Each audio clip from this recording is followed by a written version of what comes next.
Nina je znala sve o odnosu Lečića i Danijele, a sada će biti ključni svedok. Situacija oko slučaja Lečić-Steinfeld se dodatno zakuhtava. Poznatog glumca Branislava Lečića, kojeg je koleginica Danijela Steinfeld prijavila za silovanje, kako domaći mediji pišu, bivša žena Nina Radulović branit će na sudu.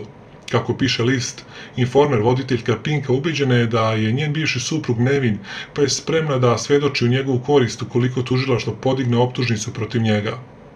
Lečić ima tim od 4 advokata sa kojima se već sprema za eventualno suđenje. Kao ključni svedok bi trebalo da se pojavi Nina sa kojom je bio u braku dok je pre 9 godina radio predstavu Dnevna zapovest sa Danijelom, a nakon te predstave je navodno silovao. Leka je tada pričao o svojoj tadašnjoj ženi da ga glumica progoni i da ima određene probleme, a i Nina ju je sama upoznala i okarakterisala kao problematičnu.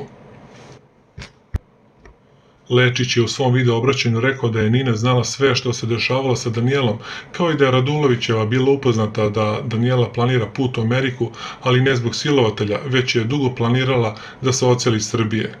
Nina je odlično, dobro se nosi sa svim, poznaje Branislava i kapira sve šta se dešava. Mi o njemu imamo najlepše moguće mišljenje, rekla je Ninina mama.